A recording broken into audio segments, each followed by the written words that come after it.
Notifications వేయాలి. ఈ నెల 31న నిరుద్యోగుల సింహగర్జన సభా పోస్టర్ ఆవిష్కరించిన ఆర్ కృష్ణయ్య. మెగా డిఎస్సితో పాటు ఇతర ఉద్యోగ నోటిఫికేషన్లు వెంటనే విడుదల చేయాలని ఎంపీ ఆర్ కృష్ణయ్య డిమాండ్ చేశారు. గత 10 ఏళ్లుగా ఉద్యోగ నోటిఫికేషన్లు లేక రాష్ట్రంలో నిరుద్యోగ సమస్య విపరీతంగా పెరిగిపోయిందని ఆందోళన వ్యక్తం చేశారు.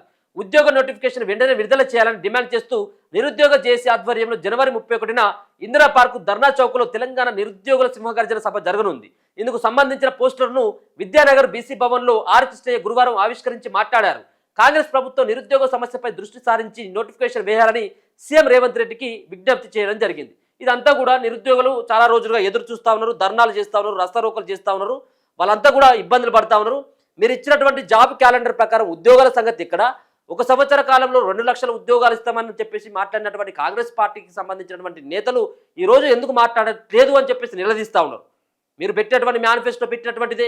ఆ రోజు ప్రభుత్వం కనుక మారినట్టయితే కాంగ్రెస్ పార్టీ అధికారంలోకి వచ్చిన తర్వాత ఏడాది కాలంలోనే 2 లక్షలు అని చెప్పేసి చెప్పినటువంటి ఆ రోజు రాహుల్ గాంధీ కానీ ఈరోజు ముఖ్యమంత్రి అయినటువంటి రేవంత్ రెడ్డి కానీ మరి కొత్త నోటిఫికేషన్లు ఎందుకు ఇవ్వట్లేదు, జాబ్ క్యాలెండర్ ప్రకారం ఎందుకు ఉద్యోగాలు ఇవ్వట్లేదు? నిజంగా ఉద్యోగాలు లేవా అంటే ఉద్యోగాలు చాలా బోలెడన్ని ఖాళీలు ఏర్పడ్డాయి. మరి ఆ ఖాళీలు భర్తీ చేసేటువంటి ప్రక్రియ నిరంతరంగా ఎందుకు జరగకూడదు? మేము అంటారు కదా, గ్రూప్ 1, గ్రూప్ 2, గ్రూప్ పరీక్షలన్నీ కూడా సమర్థవంతంగా నిర్వహించి 70,000 ఉద్యోగాలు ఇచ్చినామని చెప్పేసి ఒకరు మాట్లాడతారు. లేదా 70 ఎందుకైంది మేము ఇచ్చింది 80 అని ఇంకోరు అంటారు. ఇక ఇదంతా ఎందుకు ఒకటే గంపగుత్తగా చెప్తే అయిపోతుంది కదా అని ఇక 1,00,000 అని ఇంకోరు చెప్తారు. మంత్రుల మధ్యలోనే క్లారిటీ లేదు ఉద్యోగాల విషయంలో. వాళ్ళు ఎన్ని జాబ్స్ ఇచ్చినా వాళ్ళకే తెలియదు. వీళ్ళు వచ్చిన తర్వాత గత ప్రభుత్వం ఇచ్చినటువంటి నోటిఫికేషన్లని వీళ్ళు ఇలా నియామక పత్రాలు ఇచ్చిండ్రు. సో ఆ నియామక పత్రాలు ఇచ్చినప్పుడు కూడా ఆ ఉద్యోగాలను కూడా వీళ్ళ ఖాతాలో వేసుకోవాలంటే దాదాపు 60,000 ఉద్యోగాలు ఏమో అవుతాయి. సరే, ఆ నోటిఫికేషన్లు వీళ్ళు పత్రాలు ఇచ్చినా వీళ్ళ ఆధ్వర్యంలో పరీక్షలు పెట్టినప్పటికీ ఆ 60,000 ఉద్యోగాలు పని ఇంకో 1,40,000 ఉద్యోగాలు రావాలి కదా. మరి వాటి సంగతి ఏంది?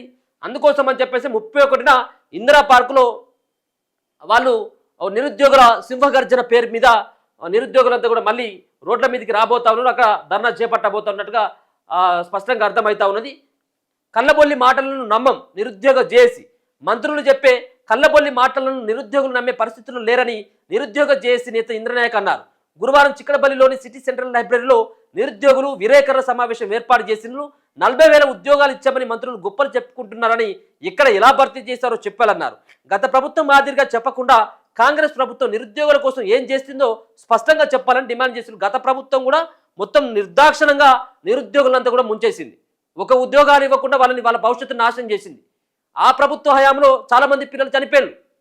ఏళ్లకేళ్లుగా పుస్తకాలతోటి కుస్తీలు పట్టుకుంటూ ఇంటికి పోలేక ఒక పూట పస్తులుండి ఒక పూట కారంతో తిని ఇప్పుడు పెట్టేటువంటి 5 రూపాయల భోజనంతో ఎంతో మంది విద్యార్థులు ఇప్పుడు సెంట్రల్ లైబ్రరీ దగ్గర వాళ్ళు మధ్యాహ్నం బువ్వ తిని అక్కడ పుస్తకాలతో కుస్తీ చేస్తూ ఉంటారు.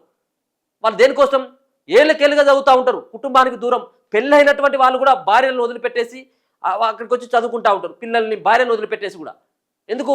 జాబ్ రావాలన్నటువంటి ఉద్దేశం ఉంది. కానీ తీరా చూస్తే జాబ్ నోటిఫికేషన్స్ లేవు. ఇచ్చినటువంటి నోటిఫికేషన్స్ ఒకవేళ పరీక్షలు జరిగితే దాంట్లో అన్ని లోపాలు, పేపర్లను అమ్ముకోవడం, లీకేజీలు, ప్యాకేజీలు ఇట్లా అమ్ముకొని గత సర్కారు హయాంలో ఈ దుర్మార్గాలు పాల్పడితే ఇప్పుడు ఈ ప్రభుత్వం వచ్చిన తర్వాతనైనా నిరుద్యోగుల జీవితాల్లో ఏమైనా వెలుగులు వస్తాయని చెప్పేసి అంటే కేవలం వాళ్ళు 60,000 అని ఒకలు, 70,000 అని ఒకలు, 1,00,000 అని ఒకలు, ఇగొచ్చే అగొచ్చే ఇప్పుడొచ్చే అప్పుడొచ్చే అని చెప్పేసి కేవలం మభ్యపెట్టి వాళ్ళను మాయ చేసేటువంటి ప్రయత్నమే చేస్తూ ఉన్నారు. ఆ రోజు నిరుద్యోగులు ఉండేటువంటి చిక్కడపల్లి లైబ్రరీకి, అశోక్ నగర్కి, ఆర్టీసీ క్రాస్ రోడ్కి వెళ్ళినటువంటి ఇలా కాంగ్రెస్ పార్టీ నాయకులు ఎక్కడ కూడా పత్తా లేకుండా బయలు కనీసం వాళ్ళకు భరోసా ఇచ్చేటువంటి ప్రయత్నం కూడా చేయరు. ఇది సరైనటువంటి విధానం కాదు. వాళ్ళు ఉంటున్నటువంటి చిక్కడపల్లి లైబ్రరీకి రాహుల్ గాంధీని తీసుకొని పోయిళ్ళు, కాంగ్రెస్ పార్టీ అగ్రనేతలను తీసుకొని పోయి అక్కడ వాళ్ళతో మాట్లాడించుండు.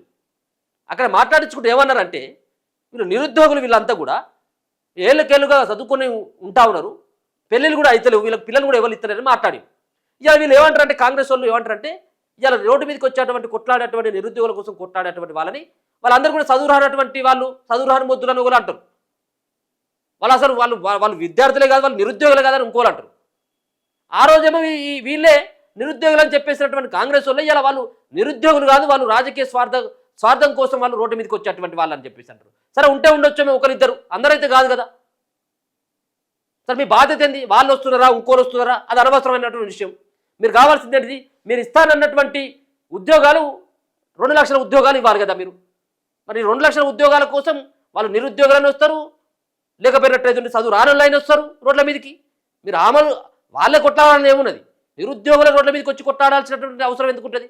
ఎవరైనా వచ్చి కొట్లాడుతారు, వాళ్ళ తరపున ఎవరైనా కొట్లాడవచ్చు కదా. ఏ పార్టీ నేత అయినా కానీ వచ్చి కొట్లాడవచ్చు, పెద్ద తప్పే ఉన్నది. మీరు ఇస్తానన్నటువంటి హామీని నిలబెట్టుకోవాలి కదా ఫస్ట్. సో దానికోసం అని చెప్పేసి నిరుద్యోగులంతా కూడా మరో పోరాటానికి సిద్ధమైపోయినారు. అక్కడ ఉన్నటువంటి ధర్నా చౌక్లో సింహగర్జనకి వాళ్ళు పూనుకోవడం జరిగింది.